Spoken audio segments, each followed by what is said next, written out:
Hello friends, welcome back to the new tutorial of PHP. So today we are going to learn how to import and export CSV in PHP. So let's see how we are going to implement this.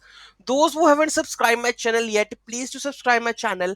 And if you like the video, please do like, share and comment on my video. So let's get started. So here you can see that I can choose any file over here. So I'm choosing the customers.csv, then upload. It says CSV file has been imported successfully. Then you can see that the next three records inserted. You can see that.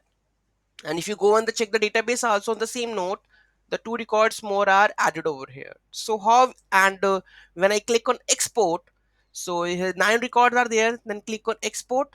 You can see that data.csv is done. Let's open it. Okay, and you can see that the records added successfully. Okay, successfully connected with id is that should not be printed because I have already console it, else you can see that the csv part is ready for that.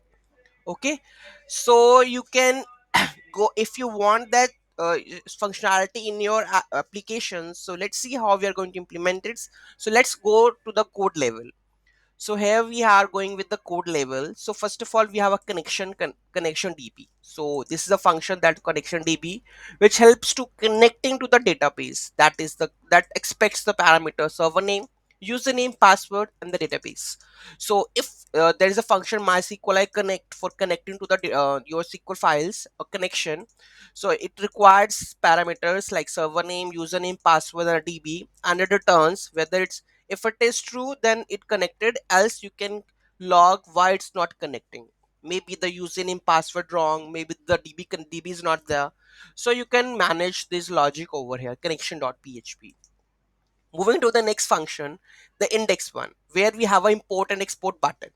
So this is the functions.php that we have included. Main thing that is the form. Functions.php, the action where we are sending the file data. Okay, when I click on the import button, what happens? Let's have a look on that. That's called function.php. So when we have a import function, so we will check out the import function only over here. So it will check the file size, it should be greater than 0. Then we are opening that file. Okay, read mode, then get the data. After getting all the data and reading the data, we are getting the data and insert it to the customers table.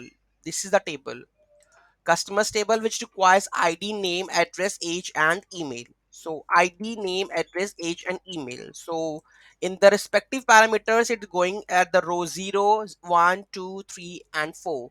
So I'm just adding the query over here. If you know that query, you will get to know about that. Result mysql.query connection and sql is set result, else this csv file has been inserted.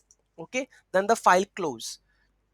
This is the export function, where we need to add the export one. So we were fetching all the data from the database and execute a query and put csv. Whatever we have, we are just putting that csv into a format, and when I click on the export, it will export it as a csv. That is a csv functionality code. Okay, this is the get all records code. You can see that the records are there here. So it's basically fetching the data from the database and showing that in a table format. Okay, so age, id and all, and table body, else there is a no records, right? If there is no records, right? So this is the process of how to import and export. One more thing that we left it out with, that is called the import data csv file. So here we go with the CSV file. So customers.csv.